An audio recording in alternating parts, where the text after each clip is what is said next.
Depuis l'espace, notre Terre apparaît comme un vaste monde dans lequel la vie a pu se développer. Aujourd'hui, sur la planète bleue, les océans et les continents sont peuplés par des millions d'espèces de plantes, d'animaux, de virus ou de bactéries, et par plus de 7 milliards d'êtres humains.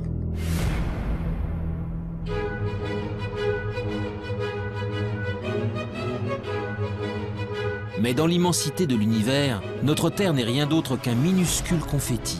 Loin, très loin de nous, se trouvent des milliards de galaxies, d'étoiles et de planètes.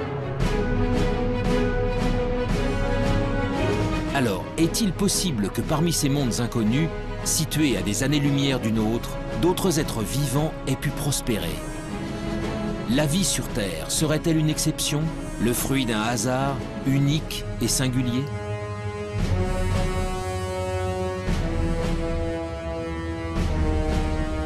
Depuis des décennies, astronomes et biologistes scrutent le ciel à la recherche du moindre signe de vie extraterrestre.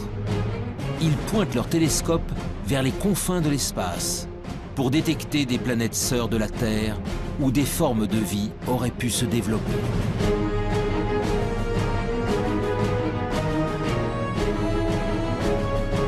Dans le monde entier, des hommes et des femmes tentent de résoudre enfin l'une des plus grandes énigmes de l'humanité. Sommes-nous seuls dans l'univers?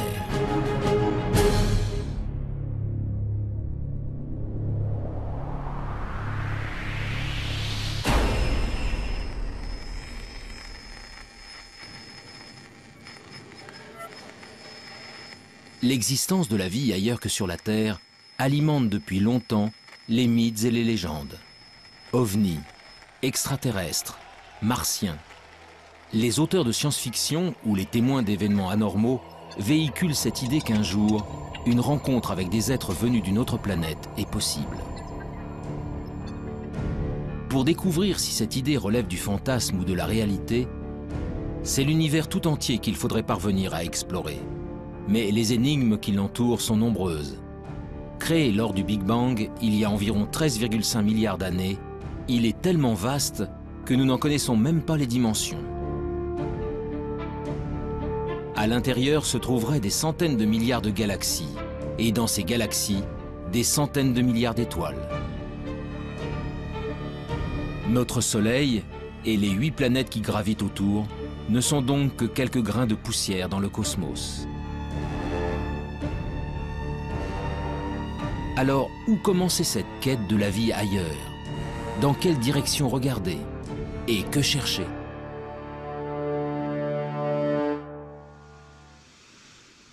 Il y a 50 ans, un ambitieux programme de recherche a tenté le premier de répondre à ces questions. Dans le nord de la Californie, au milieu des montagnes, des dizaines de paraboles pointent leurs antennes vers le ciel. Elles sont le cœur du programme SETI, pour Search for Extraterrestrial Intelligence. Depuis 1960, elles captent 7 jours sur 7 et 24 heures sur 24 les ondes radio en provenance de l'espace. L'objectif, détecter un signal venu d'ailleurs, envoyé par une autre civilisation. Dans l'univers, de nombreux objets célestes produisent des ondes radio.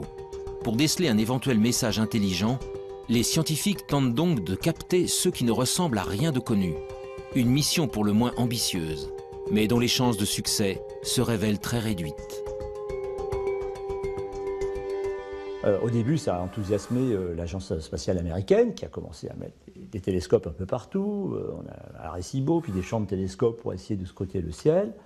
Et puis, on s'est aperçu, avec l'augmentation des connaissances, que c'était vraiment un pari comme la loterie. Tout le monde espère gagner, mais il n'y a qu'un gros lot. Là, on ne sait même pas s'il y a un gros lot. Les recherches menées par le programme SETI ont en effet une limite de taille. L'hypothèse de départ est que si elle existe, une civilisation intelligente utiliserait des ondes radio pour communiquer. Or, pour de nombreux scientifiques, cette probabilité est extrêmement faible. Et même si c'était le cas, les chances de percevoir de telles ondes émises à des milliers d'années-lumière de nous sont infimes. L'utilisation des ondes radio pour communiquer est quelque chose qui, sur Terre, a à peine un siècle. qui va peut-être durer encore un petit siècle, quelque chose comme ça. Après, on trouvera d'autres systèmes, ça sera câblé, etc. Donc, on n'émettra pas grand-chose autour de soi. Deuxièmement, la puissance d'émission est limitante, puisque, bon, même si on émet beaucoup sur Terre, la puissance émise et rayonnée autour est infinitésimale.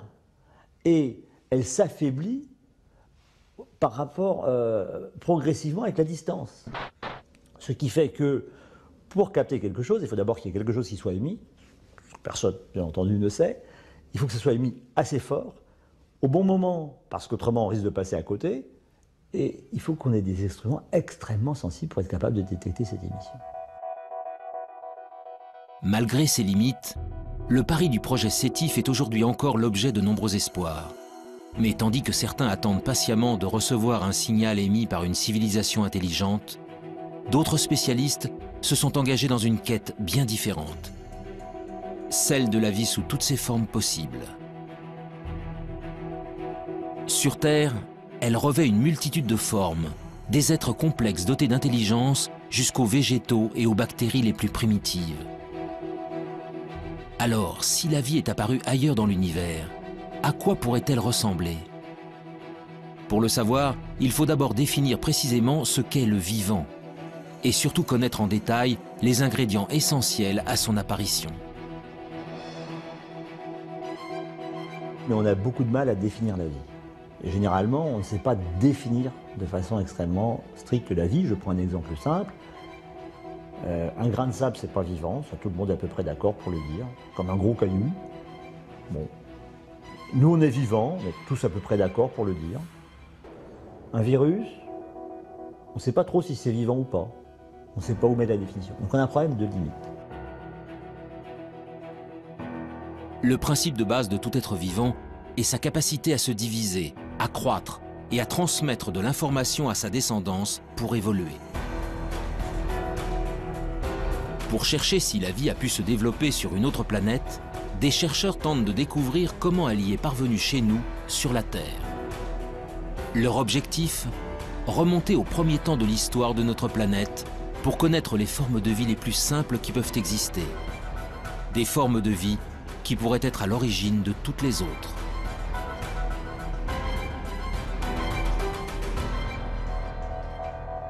Nous sommes au Centre de biophysique moléculaire d'Orléans. Ici, la géologue Frances Westall et son équipe étudient d'étranges cailloux, des roches d'origine volcanique, vieilles de plusieurs milliards d'années. Dans les deux roches qu'on a ici, il y a une roche qui vient d'Australie. Elle est vieille de 3,5 milliards d'années et ce sont des cendres volcaniques qui ont été déposées en effet sur une plage. Cette roche-là, qui est très très lourde, vient d'Afrique du Sud. Elle est presque aussi vieille, 3,3 milliards d'années. Cette roche aussi, vous voyez, est laminée.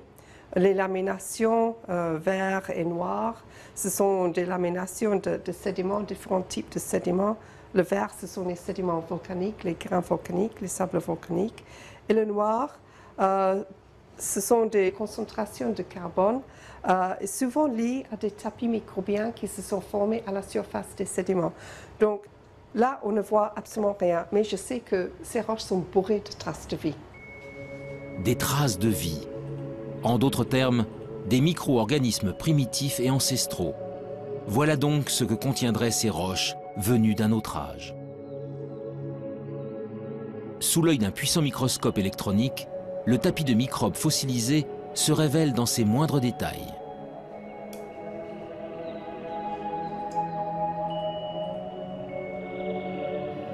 Oui, ici on voit tous les filaments qui ont formé la surface de ce tapis. Tous les filaments sont en orientation, comme ça. Comme si elles ont été entraînées dans un flux d'eau. Il s'est formé sur la plage, dans une petite ruisseau qui sortait d'une source hydrothermale. Et en effet, c'est l'écoulement de ces fluides riches en silice de la source hydrothermale qui a tué le tapis et l'a fossilisé. C'est le plus vieux tapis microbien vraiment bien préservé en 3 dimensions. Il n'existe pas un autre exemplaire au monde, pour le moment. Ces bactéries filamenteuses de quelques micromètres de long sont donc les êtres vivants les plus primitifs jamais découverts. Des organismes simples, à partir desquels ont peut-être évolué les millions d'espèces qui peuplent aujourd'hui la Terre. Ailleurs dans l'univers, c'est aussi à ça que pourrait ressembler la vie. Mais pour espérer la découvrir, il faut répondre à une autre question essentielle. Comment ces microbes sont-ils apparus il y a 3,5 milliards d'années? En d'autres termes, comment, sur Terre, sommes-nous passés de matériaux inertes à des êtres animés d'un souffle de vie? On n'a pas les réponses sur Terre.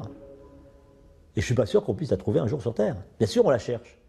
On cherche surtout à dire, est-ce qu'on a des chances de la trouver? Par des expériences de chimie de laboratoire ou par de la géologie en allant plus loin.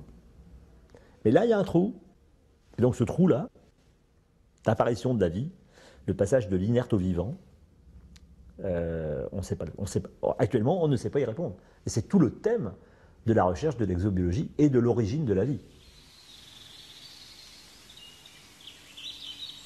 L'instant décisif où la vie a fait son apparition pour la toute première fois restera longtemps encore un mystère. Mais depuis plusieurs décennies, les biologistes ont malgré tout avancé à pas de géant dans leur compréhension de l'émergence du vivant. Tout a commencé en 1953, avec une expérience inédite réalisée par Stanley Miller, un jeune chimiste de l'Université de Chicago. Stanley Miller a fait une expérience.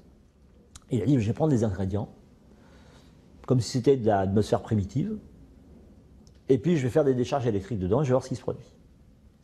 Et c'est comme ça qu'il a fait une des premières démonstrations, et la première démonstration historique, qu'à partir d'éléments simples, le gaz carbonique, CO2, l'eau, H2O, l'ammoniac, NH3, ou l'azote, N2, donc des éléments simples, communs, etc., avec des éclairs électriques, en refroidissant, on était capable de produire des molécules comme celles qui fabriquent la vie telle que nous la connaissons, des acides aminés. Les acides aminés sont considérés comme les briques du vivant, des éléments primordiaux à la base de chaque organisme, du plus simple au plus complexe. Sur Terre, ils sont au nombre de 20. En s'assemblant les uns aux autres, ils forment les protéines, de longues molécules qui composent les cellules et assurent toutes les fonctions de l'organisme. Pour la première fois, Stanley Miller démontre que ces molécules peuvent se former spontanément à partir d'éléments simples. Du carbone, de l'hydrogène, de l'oxygène, de l'azote, du phosphore, du soufre.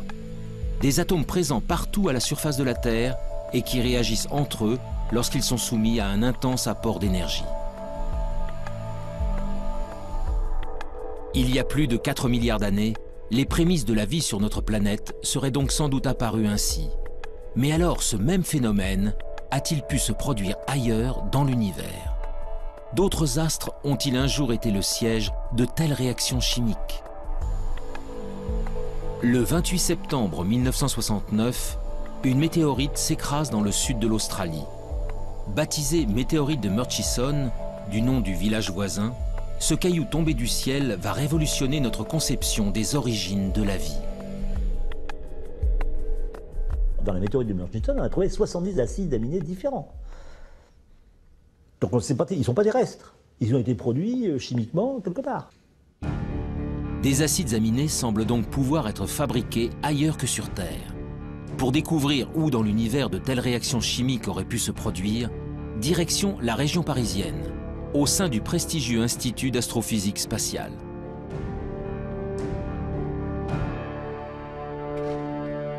Ici, Louis Dandecourt et son équipe s'intéressent depuis de longues années à des corps célestes bien particuliers, les comètes.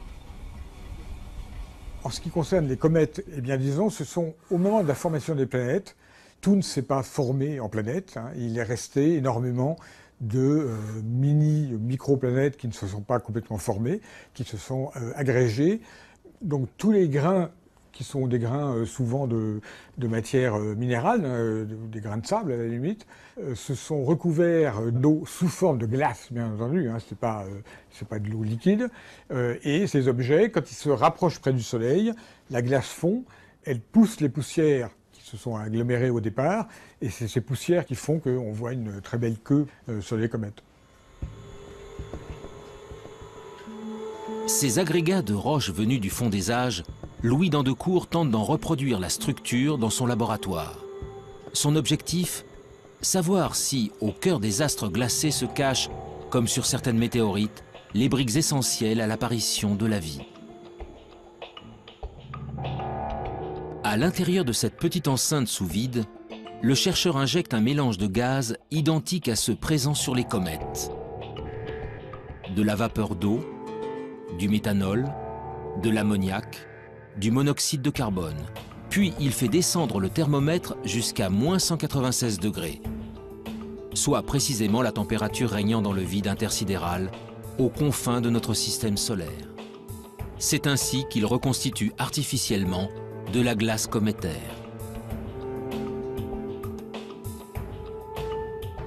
Pendant 2 semaines, le mélange est bombardé par des rayons UV. Un rayonnement puissant qui équivaut à l'intensité émise par la lumière des étoiles pendant 1 million d'années.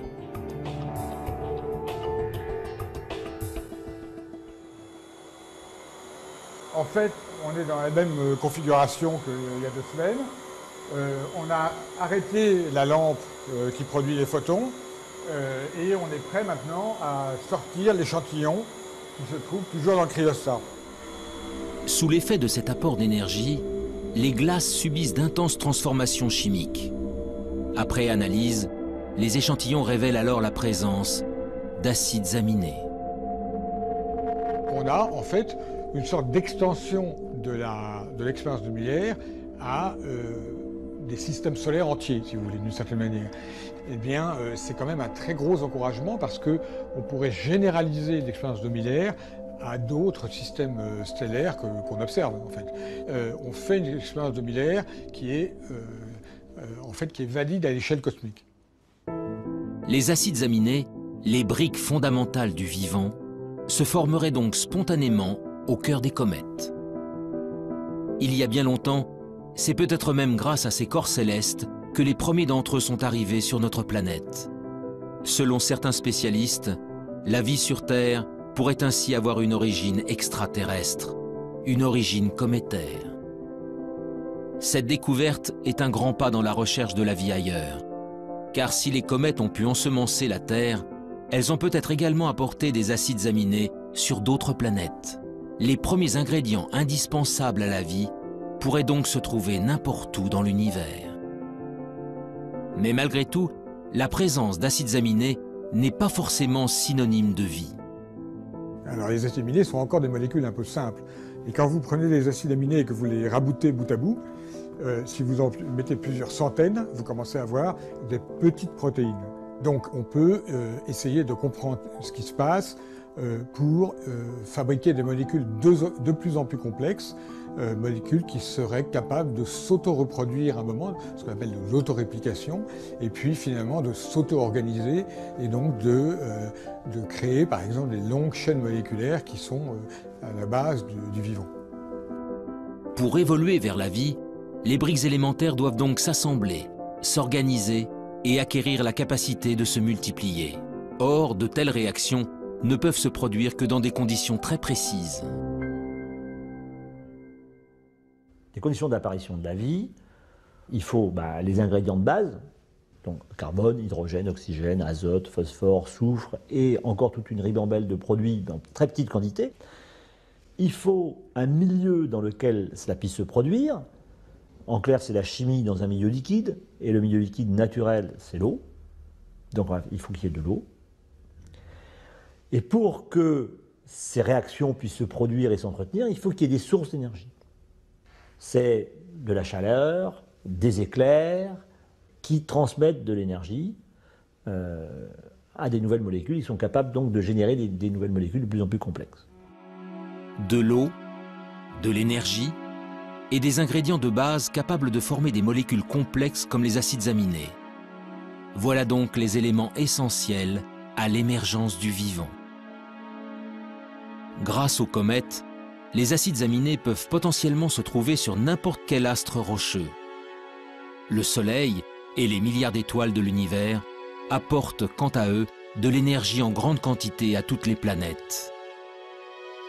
L'eau, en revanche, l'eau sous forme liquide, est une ressource extrêmement rare. Partir en quête de la vie extraterrestre revient donc à chercher les endroits où de l'eau pourrait exister. Des endroits que les scientifiques ont baptisés les zones d'habitabilité. Où est-ce qu'on peut trouver ça? Dans quelle région autour d'un soleil on peut trouver ces conditions?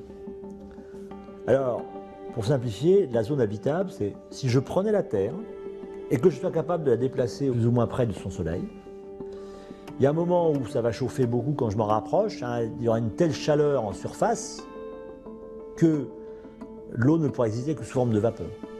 Il n'y aura plus de liquide. Si je m'éloigne, eh ben, il va faire de plus en plus froid parce que je reçois de moins en moins d'énergie. Toute l'eau va se condenser, va devenir glacée. Donc je sortirai de la zone habitable. Donc ça me définit une zone habitable. Pour que de l'eau liquide subsiste à la surface d'une planète, celle-ci doit donc se trouver à la bonne distance de son étoile, ni trop loin, ni trop près. Dans notre système solaire, seule la Terre se trouve au cœur de la zone d'habitabilité. Mais pour de nombreux spécialistes, l'une de nos voisines pourrait, elle aussi, avoir abrité de l'eau dans le passé. Il s'agit de la planète Mars.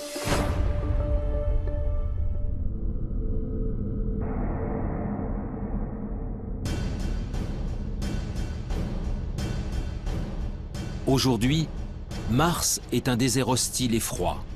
À sa surface, une atmosphère toxique et un désert rouge battu par des vents violents. Mais en se rapprochant, les traces d'un passé bien différent se révèlent. Des fleuves asséchés, des canyons, des deltas. Autant d'indices démontrant qu'autrefois, l'eau coulait à flot sur la planète rouge. Mars est en réalité à l'extrême limite de la zone habitable de notre Soleil. Il y a plusieurs centaines de millions d'années, elle était ainsi recouverte d'un vaste océan. Alors, cette eau aurait-elle permis à une vie extraterrestre de s'y développer? Et si oui, des organismes vivants ou fossilisés subsistent-ils encore quelque part? Depuis quelques décennies, la planète Mars fait l'objet de toutes les attentions. Américains, Russes, Européens y ont déjà envoyé près de 50 missions pour en percer les mystères. La dernière en date s'appelle Curiosity.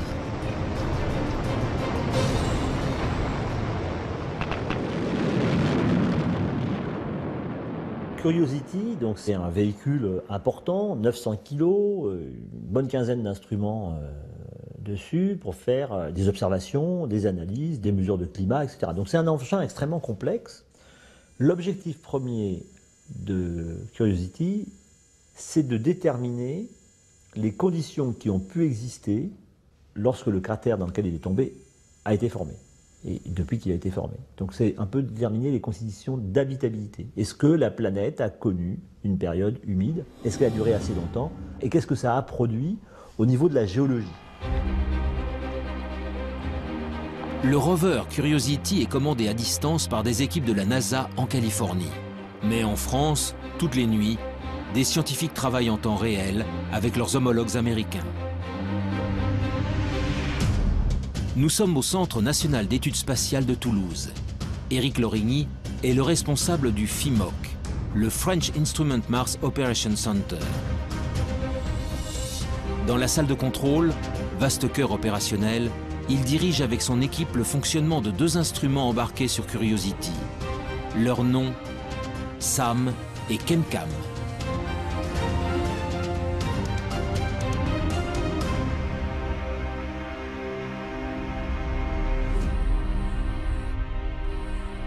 L'instrument ChemCam est un instrument qui envoie un laser sur des roches Donc il envoie la puissance d'une centrale nucléaire sur 1 cm². Donc ça crée une explosion momentanée, mais très petite, sur la roche. Ça la met en fusion et la lumière émise par cette roche en fusion est analysée ensuite par des spectromètres qui permettent de savoir exactement la nature de la roche. L'instrument SAM, il analyse, donc il récupère des échantillons et il peut analyser soit de l'atmosphère, soit des échantillons solides et après déterminer là très finement la nature exacte de ce qu'il y a à l'intérieur de ces roches ou de cette atmosphère.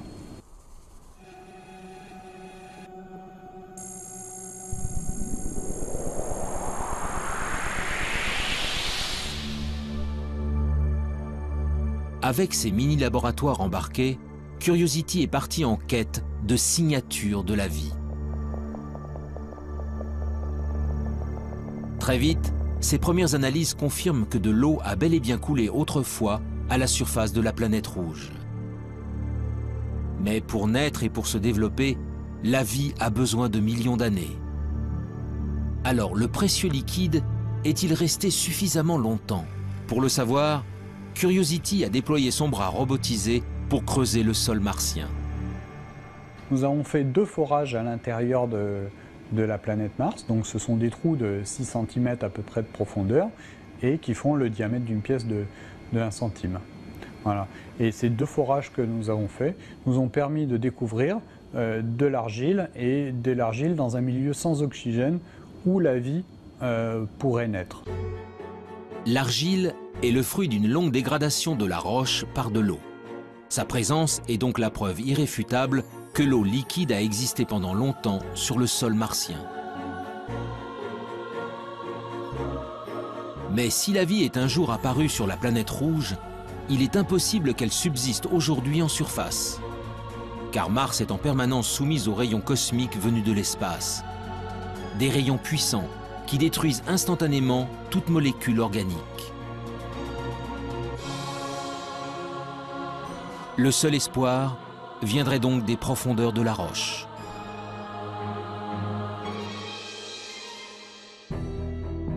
Le 8 février 2013, à quelques centimètres sous la surface, Curiosity a mis en évidence la présence d'un monde plus hospitalier. Des roches gris-vert, non oxydées, bien à l'abri des rayonnements nocifs. Pour l'heure, le rover n'y a décelé aucune trace de vie, ni même d'acides aminés. Mais ces premiers indices ont encouragé les scientifiques à poursuivre leur quête. Bientôt, un nouveau robot encore plus performant prendra la relève de Curiosity. Son nom, ExoMars.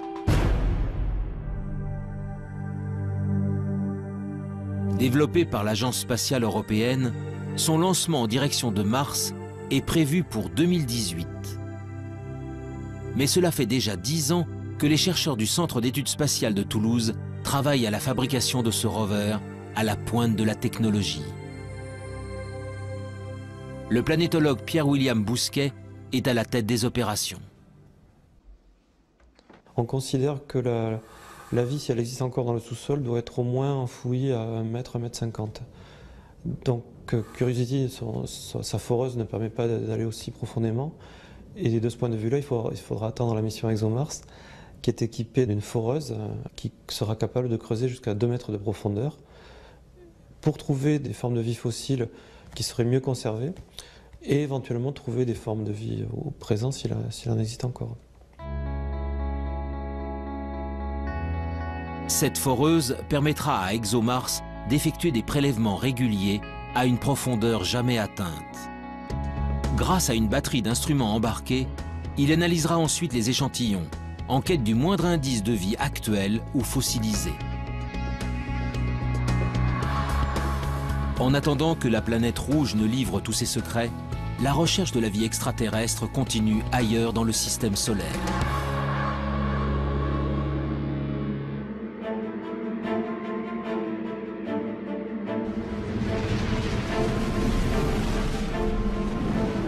Au-delà de Mars, les planètes rocheuses cèdent la place aux géantes gazeuses. À plus de 800 millions de kilomètres de la Terre, Jupiter et Saturne sont les planètes les plus imposantes du système solaire. composés principalement d'hélium et d'hydrogène, leur surface n'est autre qu'un vaste océan de gaz. Autour d'elle gravitent de très nombreux satellites naturels, des astres rocheux qui attirent l'attention des exobiologistes depuis de longues années. Nous sommes au laboratoire de planétologie et géodynamique de Nantes. Ici, depuis plus de 10 ans, le planétologue Olivier Grasset et son équipe tentent de percer les secrets des satellites des géantes gazeuses.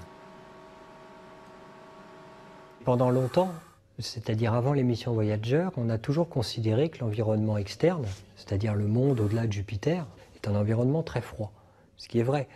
Et très froid, c'est vraiment très froid, c'est-à-dire qu'à Jupiter, il fait à peu près moins 120 degrés Celsius, et au niveau de Saturne, on est plutôt aux alentours de moins 150, presque jusqu'à moins 180, enfin bon, ça commence à être vraiment très très froid. Et il est bien entendu que l'eau n'existe pas sous forme liquide. À la surface des lunes, au niveau des planètes, il n'y a pas d'eau liquide disponible comme on l'imagine sur Terre. Mais ce qui est vrai en surface n'est pas vrai en profondeur. Loin, bien loin du Soleil, les satellites des géantes gazeuses sont pour la plupart recouverts d'une épaisse couche de glace. Mais en 1979, la sonde Voyager 1 découvre Europe, la 6e lune de Jupiter. Les clichés révèlent alors une surface extrêmement lisse, la plus lisse de tout le système solaire, parcourue par de mystérieuses lignes sombres. 15 ans plus tard, la mission américaine Galileo livre des photos en haute résolution et vient approfondir ses observations. Une façon assez simple de l'expliquer, c'est quand on a des poches liquides en dessous. C'est beaucoup plus difficile à expliquer si on n'a que du solide en dessous. Il y a aussi des très grandes fractures, plusieurs milliers de kilomètres à la surface. Et ces fractures, en fait, on a pu voir qu'elles n'étaient pas faites de glace pure, mais qu'elles étaient faites avec un mélange de glace et de sel. Donc ça, c'est évidemment quelque chose qui très rapidement nous a fait penser, en dessous, il y a peut-être un océan liquide avec des sels, un océan salé.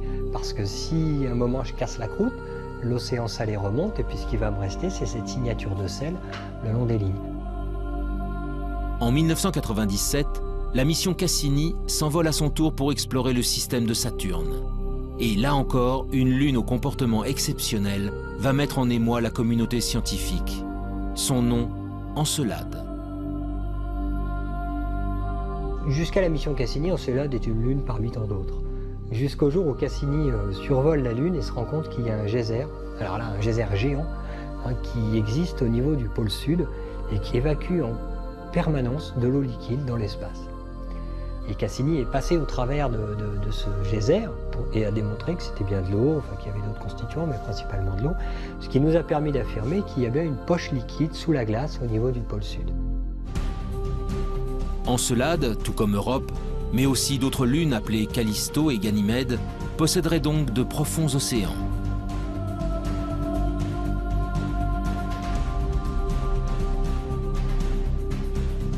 Mais cette eau est enfouie sous des kilomètres de glace dans l'obscurité la plus totale. Dès lors, peut-elle malgré tout héberger des êtres vivants? Sans aucun apport de lumière, la vie est-elle capable de subsister? En parallèle à l'exploration spatiale, on a poursuivi avec des moyens nouveaux l'exploration de la Terre, d'autres disciplines scientifiques. Et ils ont découvert qu'il y avait des organismes, des micro-organismes essentiellement, mais même des organismes supérieurs, qui vivaient dans des conditions tout à fait particulières. Et ils ont appelé ça des extrémophiles. Donc ça voulait dire que la vie aurait pu exister et se développer sur ces corps célestes dans des conditions beaucoup plus larges que les conditions physiques qu'on connaissait au départ sur la Terre. Pour les spécialistes, ces organismes ultra résistants seraient donc capables de survivre dans les océans enfouis des satellites glacés. Mais pour que de telles formes de vie apparaissent, un autre élément se révèle essentiel. Cette eau liquide doit être en contact avec des roches, de la matière minérale, susceptible d'apporter les molécules de base à la chimie du vivant. Une nouvelle question s'est alors posée aux scientifiques.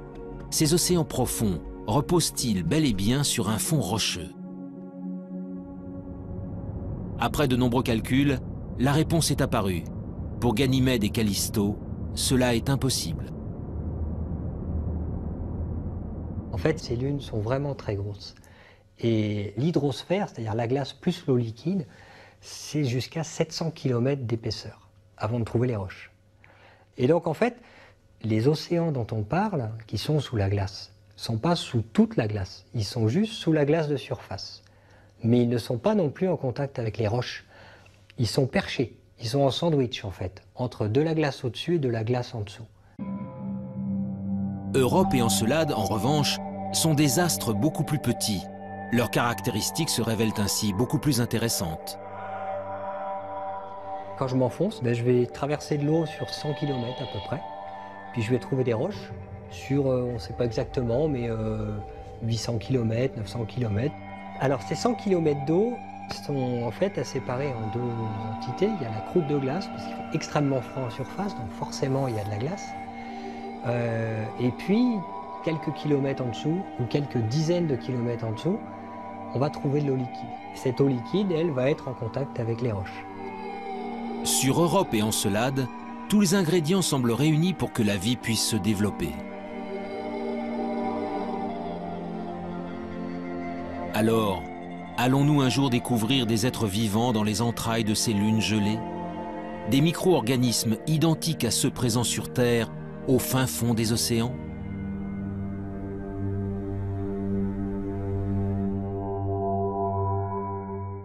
Alors les exobiologistes, il y en a déjà qui sont prêts à aller creuser un trou et à lancer la pêche à la ligne ou au filet pour ramasser une sirène. Hein. Ça, bon. Mais bon, on ne va pas lancer tout de suite le pêcheur. Hein. Pour deux raisons. La première, c'est qu'on va confirmer l'océan, on va essayer de le caractériser. Et puis, le trou, il faut quand même percer profond parce qu'on ne sait pas si entre 5, 10, 18, 20, 100 km d'épaisseur de glace. Sur Terre, l'épaisseur de glace la plus grosse qu'on connaisse, c'est 3 km au pôle sud. Bon, donc 100 km de glace, même 10 km de glace, ça fait beaucoup à trouver quand même. Puis dessous, il y a un petit océan qui fait 10, 20, 100, 1000 km de profondeur. Et c'est pas facile d'y aller. Donc avant d'aller analyser sous de la glace, on a le temps. D'autres missions d'observation seront lancées dans les prochaines décennies pour mieux connaître les satellites de Jupiter et de Saturne. Ce n'est qu'après que l'homme ira y creuser pour découvrir enfin si nous sommes vraiment seuls dans le système solaire.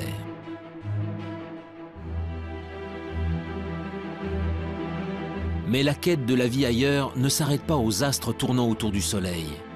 Bien au-delà de Pluton, à des années-lumière de la Terre, il existe des milliards d'autres soleils, entourés de milliards de planètes. Parmi elles, il existe peut-être une sœur jumelle de la Terre, une planète rocheuse située exactement à la bonne distance de son étoile. Un monde habitable où des êtres vivants pourraient prospérer. Mais comment le savoir? Par quels moyens peut-on détecter des astres aussi lointains, ce que l'on appelle des exoplanètes? Les exoplanètes, on ne va pas aller les visiter. Hein. Elles sont à peu près la plus proche des exoplanètes, elle est au moins à 4 ou 5 années-lumière. Donc avec les systèmes actuels, pour y aller, c'est entre 500 et 5000 ans. Bon. Donc au-delà, même ça, c'est pas envisageable. Une mission en 400 ans, c'est pas prévoir actuellement. Dans les budgets, c'est pas prévu. Donc on n'arrive pas à le faire. Donc on ne pourra que les observer.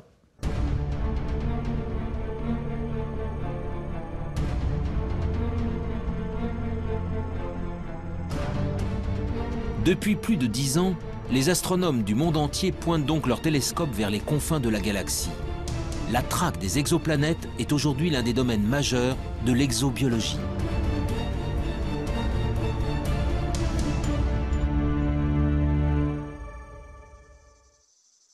Dans le sud de la France, à l'Observatoire de Haute-Provence, Rodrigo Diaz et son équipe s'apprêtent à passer une nuit entière à observer les étoiles. Donc là, on vient de commencer à observer une étoile sur laquelle on soupçonne qu'il y a des compagnons planétaires. C'est une étoile assez proche, qui a à peine 25 années-lumière de la Terre. La recherche d'exoplanètes est un travail de longue haleine. À de telles distances, noyées dans le halo de lumière émis par leur étoile, elles sont en effet parfaitement invisibles. Elles ne peuvent donc être détectées que de manière indirecte.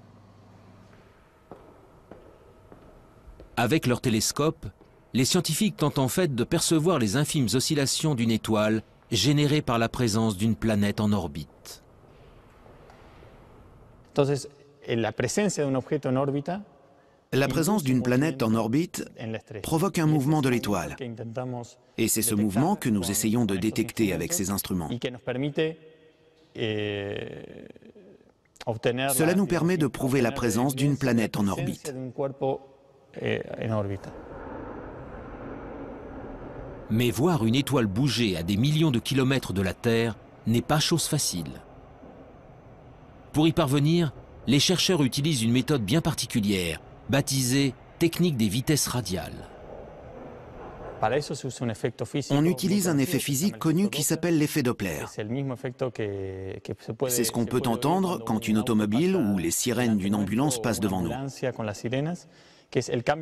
Avec la vitesse, la fréquence du son émis change.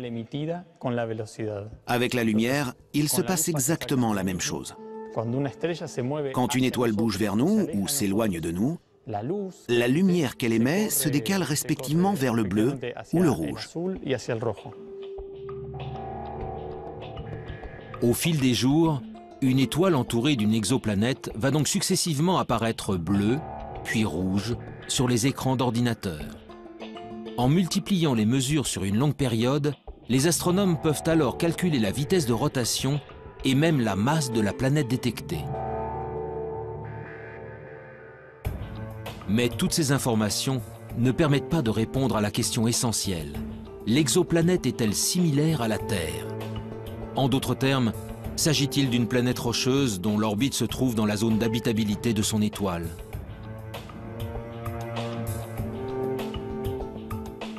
Pour le savoir, il faut recourir à une autre méthode d'observation et s'extraire de l'atmosphère terrestre qui trouble la vision. En 2006, l'Agence spatiale européenne a ainsi lancé un nouveau satellite. Son nom, COROT. Quelques années plus tard, il fut suivi par un autre appareil mis au point par la NASA et baptisé Kepler. Ces deux engins à la pointe de la technologie sont de véritables chasseurs d'exoplanètes. Les yeux rivés vers l'espace, ils scrutent simultanément des dizaines de milliers d'étoiles. Leur objectif, détecter la survenue de mini-éclipses. Des éclipses causées par le passage d'une planète juste devant son étoile, que les scientifiques appellent des transits.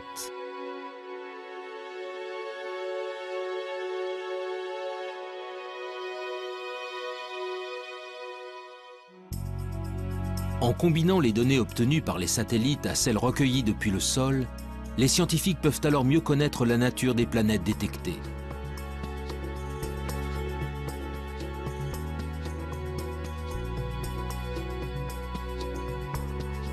Et après seulement 20 années de recherche à l'échelle internationale, la moisson se révèle spectaculaire.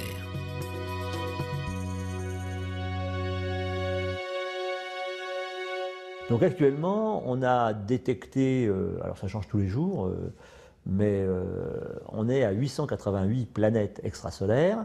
Et puis, je pense que dans les cartons de COROT, il y a encore 400 planètes qui doivent être à peu près déterminées.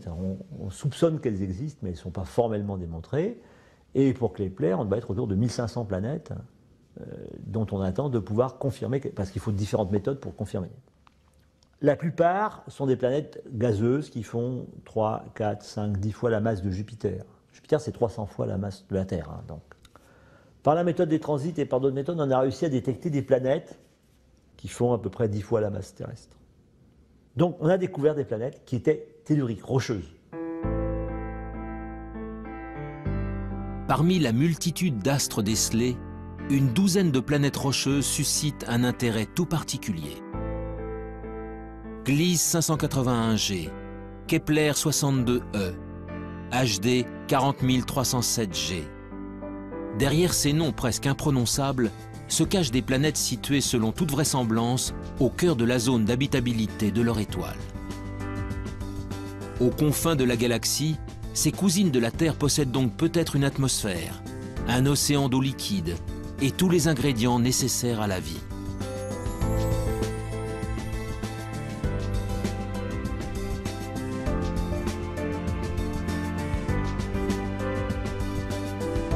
Mais dans sa quête d'autres mondes, l'homme se trouve sans cesse confronté à l'immensité de l'espace.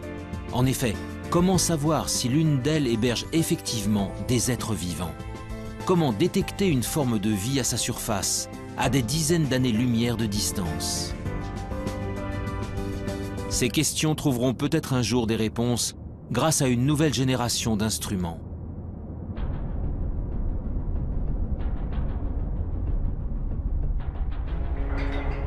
Depuis plusieurs années, l'Agence spatiale européenne s'est lancée dans la construction d'un télescope hors du commun. Son nom, l'EELT, pour European Extremely Large Telescope.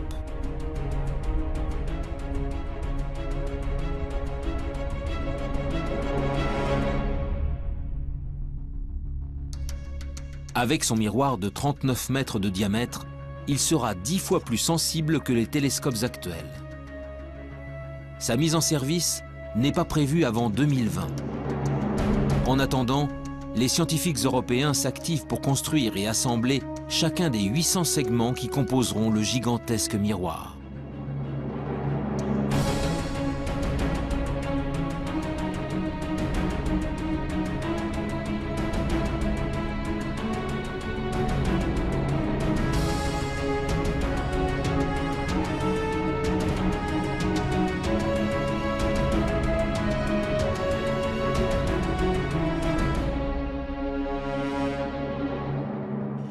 À Marseille, Jean-Gabriel Cuby est le responsable scientifique des opérations pour la partie française. Ce que l'on vise avec l'ELT, c'est réellement de faire une image directe de la planète et donc de la séparer de son étoile. Bien évidemment, l'étoile autour de laquelle la planète gravite est des millions ou des milliards de fois plus lumineuse que la planète. Et donc, la difficulté de la technique consiste à isoler le mieux possible la lumière qui vient de l'étoile de manière à pouvoir distinguer la planète. Donc c'est ce qu'on appelle l'imagerie directe. La quête ultime est d'arriver un jour à réaliser des images de planètes relativement semblables à la Terre, en tout cas de même taille, et on espère également pouvoir donc caractériser les atmosphères de ces planètes. Dans sa chasse aux planètes sœurs de la Terre, l'EELT sera appuyé par un autre projet tout aussi ambitieux, le James Webb Space Telescope, développé par la NASA. Lui ne scrutera pas le ciel depuis le sol, mais depuis les confins du système solaire, à 1,5 million de kilomètres de la Terre.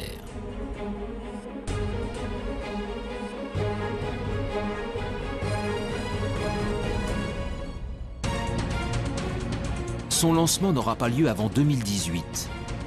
Mais déjà, les spécialistes s'enthousiasment devant le pouvoir offert par ce géant du ciel. C'est notamment le cas de Pierre-Olivier Lagage, responsable du service d'astrophysique du commissariat à l'énergie atomique. Grâce à un grand télescope, on peut aller voir ce qui se passe vraiment tout près d'étoiles dans son proche environnement, notamment regarder leur atmosphère, voir quelle est la composition chimique. On pourra même voir s'il y a des vents dans ces atmosphères d'exoplanètes. Alors évidemment, on commencera par les plus grosses, les géantes, plus faciles à observer, mais aussi on essaiera d'observer les atmosphères de super-Terre, et si jamais on a de la chance, eh bien, on cherchera des signatures biologiques dans ces atmosphères, type ozone, oxygène.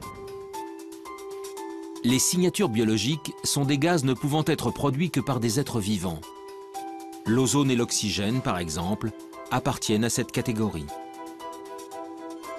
Si un jour le James Webb Space Telescope ou l'EELT parviennent à en détecter, si leurs observations sont confirmées et irréfutables, alors nous pourrons enfin dire que nous ne sommes pas seuls dans l'univers.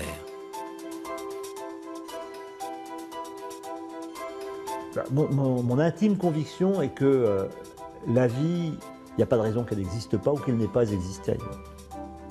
Les mêmes ingrédients existent partout, on trouve des acides aminés, des molécules dans les nuages interstellaires partout, etc. Donc il n'y a pas de raison, il y a des planètes dans tous les coins de la galaxie, il y a des milliards de galaxies, il n'y a pas de raison qu'elle n'existe pas quelque part. Je crois qu'il y a beaucoup de possibilités et qu'une réponse au moins préliminaire à cette question, à la question de savoir si nous sommes seuls dans l'univers, peut être donnée dans un temps relativement court, c'est-à-dire 20 ou 30 ans. Un des problèmes majeurs sur lesquels on va tomber dans les 20 prochaines années, après la science évoluera d'elle-même, je veux dire, mais c'est quand même la possibilité de reconnaître de la vie. Et ça, c'est vraiment très difficile, parce que rien ne dit qu'on soit capable de reconnaître une vie qui soit trop différente de la nôtre. Après, bon, si on trouve des êtres communicants, ça sera une autre histoire, évidemment. Mais je ne pense pas qu'on les trouvera, ceux-là. Si on les trouve, c'est qu'ils seront venus à nous. Ils seraient venus à nous. Après des décennies de recherche, la quête de la vie ailleurs est encore loin d'être terminée. Animés par leurs convictions sans faille, les scientifiques continuent de scruter le ciel, encore et encore. Un jour, quelque part dans l'immensité de l'espace, d'autres êtres vivants seront peut-être enfin découverts. Si cela arrive, la Terre, notre Terre, ne serait alors plus un joyau solitaire, mais une planète parmi d'autres abritant la vie dans l'univers.